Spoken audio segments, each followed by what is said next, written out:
Mumbai ইন্ডিয়ান্সের tagline কি? দুনিয়া হিলা দেঙ্গে, লোহা গলা দেঙ্গে, পানি জ্বালা দেঙ্গে।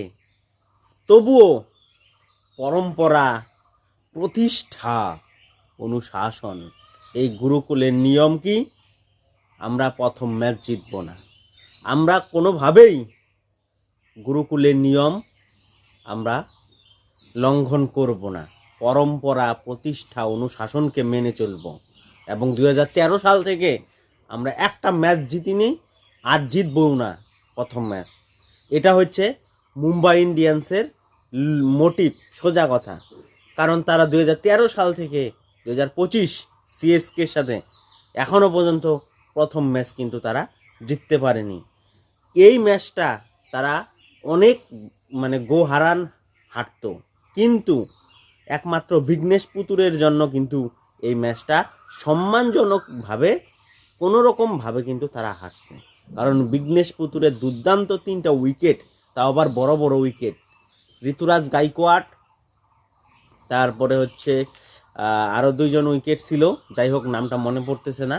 কিন্তু তার যে ওপেনিং ডেবিউ ইম্প্যাক্ট সাপ হিসেবে আসছিল রোহিত শর্মার জায়গায়, সে তার ছাপটা কিন্তু সেই জায়গায় দেখায় দিছে। ইম্প্যাক্ট সাপ হিসেবে এসে তার ছাপটা কিন্তু সেখানে দিয়ে দিছে যে না, আমি একজন কোয়ালিটি বলার। তার বলের কোয়ালিটি কিন্তু স্লোয়ার স্পিন করে, রিস্পিনার, সোজা কথা। সে দেখাইছে যে না, সেও করতে পারে। এত কম বয়সেও কেরালার কোনো একটা জায়গা থেকে সে উঠে এসেছে, কিন্তু সে কিন্তু এখনও ডোমেস্টিক ম্যাচ খেলে নাই, রঞ্জি ট্রফি ম্যাচ খেলে নাই। সে কেরালার একটা প্রিমিয়ার লিগ থেকে তাকে তুলে আনা হয়েছে, মুম্বাইয়ের স্কাউটি টিম থেকে। তো ওভারঅল দেখলে মুম্বাই ইন্ডিয়ান্স যে হারবে এটা আগে থেকেই বোঝা যায়, কারণ তারা প্রথম ম্যাচ জিততে শেখে নাই। 1 নাম্বার বুমরা তো নেই, সঙ্গে হার্দিক পান্ডিয়াও নাই। তো অলরেডি তাদের যে রোহিত শর্মা, তার মধ্যে আবার 0 করে বসে আছে। প্রথম প্লেয়ার আইপিএলে যে 18টা ডাক খাইলো।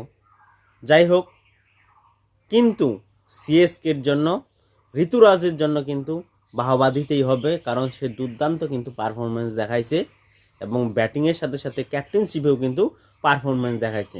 আর মহেন্দ্র সিং ধোনির কথা বললে তো নয়, সে যে এখনও বয়স হয় নাই সেটা কিন্তু সে বারবার প্রমাণ করলো। সূর্যকুমার যাদবের দুর্দান্ত 0.12 মিলি সেকেন্ডে সে স্টাম্পিংটা করলো, এবং তার হাত যে এখনও যে স্বচ্ছ, এখনও যে স্মুথ আছে, সেটা কিন্তু সে বারংবার প্রমাণ করে দিল। এবং তার সাথে সাথে রাচিন রবীন্দ্র দুর্দান্ত একটা পারফরমেন্স দিল, যে প্রথম থেকে শেষ পর্যন্ত কিভাবে ম্যাচটাকে শেষ করা যায় সেটাও কিন্তু দেখালো। তো প্রথম পয়েন্ট টেবিলের যদি আমরা দেখি, প্রথমে আছে আমাদের কে হায়দ্রাবাদ, তারপরে কে রয়্যাল চ্যালেঞ্জার ব্যাঙ্গালোর, তৃতীয়তে আছে কে চেন্নাই সুপার কিং, এবং লাস্টের দিক থেকে কে আছে কলকাতা, না প্রথমে হচ্ছে রাজস্থান, লাস্টে 10 নম্বরে, 9 নম্বরে হচ্ছে কলকাতা, 8 নম্বরে হচ্ছে মুম্বাই ইন্ডিয়ান্স। লোহা গালা দেঙ্গে, পানি জ্বালা দেঙ্গে, ওই যে ওই টিম।